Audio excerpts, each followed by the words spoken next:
Yes, thank you so much for recognizing me, Madam President. At the last City Council meeting, there was a resolution introduced recognizing the 50th anniversary of Stonewall. History was recently made in the city of Chicago as well with the election of the first open lesbian mayor. I think it'd be remiss if we allowed this meeting to end without recognizing those two historic accomplishments. And I also believe that our new chair of the LGBT caucus, James Cappleman, has some words to add.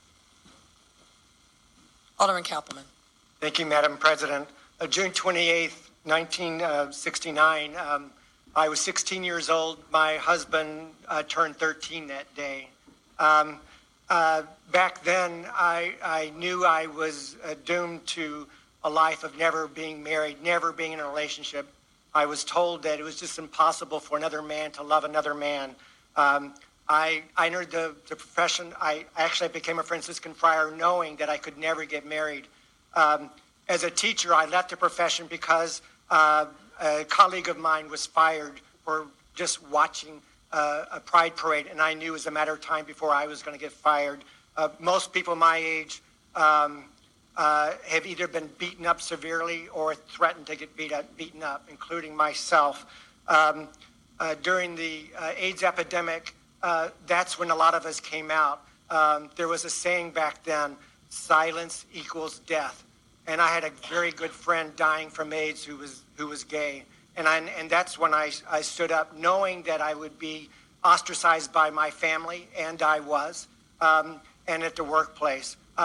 We've come such a long, long ways. I never knew 28 years ago when I met my husband that I could actually say the term husband.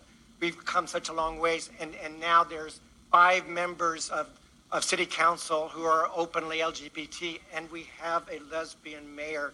This is such historic times. We never, ever dreamed we would move this quickly, this far, and there's so much to celebrate. So I ask all my colleagues to join with us as we celebrate the 50th anniversary of Stonewall. Thank you. Thank you.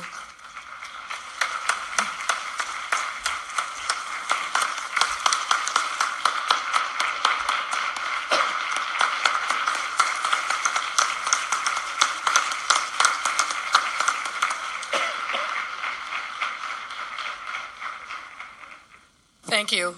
This is a remarkable time that we're living in, and I think it really speaks to who we are as a community and who we are as a city. We've accomplished things that I certainly wouldn't have imagined possible in my lifetime, and the fact that I'm standing here, who I am, what I represent, I think says a significant amount about the residents of the city, the voters, and we have to be a place that stands for inclusion, not only in the city of Chicago, the state of Illinois, but in the country. And we must continue to work hard. While we've had many victories, we know that there's still a lot of work that needs to be done.